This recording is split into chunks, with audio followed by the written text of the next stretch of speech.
Welcome back to Hot Stocks. We turn our attention now to microlender African Bank. In February, the bank issued a $350 million 5-year fixed rate senior unsecured bond with a final redemption date of the 24th of February 2017. I'm stopping right there, handing it over to Paul Theron to say, what is going on here? Well, African Bank, as you know, is a much simpler animal than the banks we were talking about before the break. All it does is it borrows money in the corporate debt markets and then it lends it to people in small sums. Then we're talking about lower middle income households, spend the money on education and on house renovations and a couple other things. Conflict of interest, we're all over this thing. We've owned it forever and it's one of our core holdings in our asset management business. So I'm deeply, deeply biased on this one. But for me, that's what you want. You want a consumer finance organization because it captures all those good things Ron was talking about earlier without all the risk associated with people discovering they're being ripped off on their foreign exchange. Excuse and blah, me, blah, but what blah. about the risk associated with unsecured lending? They write off 10% ultimately of the money they advance. They've got 30% of the market share in unsecured lending. They impair 30% of the loans that they issue, and by impair I mean they experience repayment problems. Ultimately, though, they only write off 10. But what you must understand is that they set the rate of interest appropriate to the risk level of the client. That's the nature of that business. Ron, do you want to jump in here? It's getting pretty heated on the desk. It's not a bad business model, I must say, Bronwyn. What we've noticed of late really is that the company has been de-risking. We're seeing lower yields. They're lending for longer periods. They're lending bigger amounts. It hasn't got the growth that it used to have in years gone by. It might well change. Capitec has been eating its lunch, hook, line and centre. Not to say that that Able are not going to get off and start gaining momentum. There was a period where they had a very lazy balance sheet. They fell behind the curve. I think they're trying to catch up now. The interim results to February were going to tell us how successful they are or otherwise. They have about 80% exposure, I think, to the unsecured market versus Capitec's of about 90-odd% there.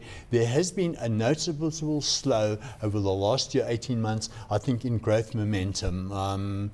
They've gone into things like house lending and credit cards and like that, which is lower risk business. I don't think Do you like the diversification of the business on that front? Ron, apologies for interrupting you. Look, what they did is they bought Ellerines, which was a very mistimed transaction if you think about when they did it. The reason hindsight they did was a perfect science. Yeah, the reason they did is they were looking for more point of sale relationships where credit is issued. I think, in fact, you might see in forthcoming months they'll do another deal. I mean, it wouldn't surprise me if they were to buy Cashbuild or Curro. Then they can set up a stall at the door and sell people credit when they come to buy bags of cement. Would you welcome a move like that? Do you want that? I would actually, although what I like them to do is to acquire the financing process and then sell the business. So I think with Ellerines what they're going to do is retain the financing function and sell the furniture trading business back into the market. So it's quite of an unusual strategy, but understand we're in a market where there's enormous appetite for credit because in countries like ours where nearly 85% of people are not at the financial level where they can afford a mortgage. There's an enormous market for unsecured credit. And people think, well, African Bank's been around a while, Capitec's been in there as well, the other banks, it must be nearly farmed out. It's not even, they haven't even begun to touch the surface. There's still scope for many, many, many more people to get loans. Do you believe that? I believe that whole macro picture, I think, has got a long growth, maybe another 10 or 20 odd years there.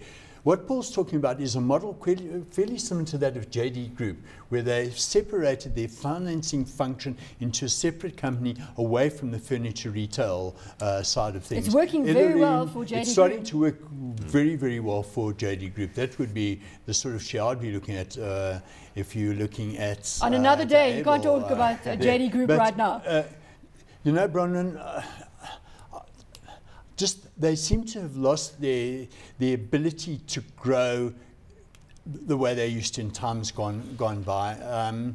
Paul is getting, I can see he's fluffing out his feathers. I want to come back to that issue you raised in your intro about the fundraising, because the problem with Able was that basically everybody in the institutional market was full of their paper.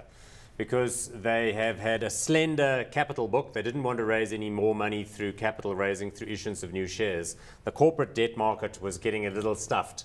And like Mutual and Sanlam and Vestact, all the other corporate asset managers were kind of saying, well, I got quite a lot of this stuff on the book already. But what they did there was that they raised money in the global markets, using US and UK-based investment banks to place it. Very positive. The yield was quite high, so they had to pay to get the stuff away. But I think it's important because there's an enormous spigot of cash out there. So the problem in part, I think, with them in recent period has been they've been a little bit anxious about credit extension because they've been worried about where the money was going to come from out the back. And I think that's a problem for Capitec. There are a couple of things I want to ask you. How long have you been holding this stock for? Since it was trading at 15 Rand back in 2002. So you've done very well out of it. Where do you think it's going? Currently 38 Rand, just over 38 Rand. I still think this is a company that can double the scale of their operations. And Leon and the management team, very talented, very well dug in. So this is a stock that could trade considerably higher than currently. Hot or not? Very hot. Very hot. Ron, are you going to echo his sentiments? No, hot or not? I'm lukewarm on this until I see that turnaround being sustained, Bronwyn.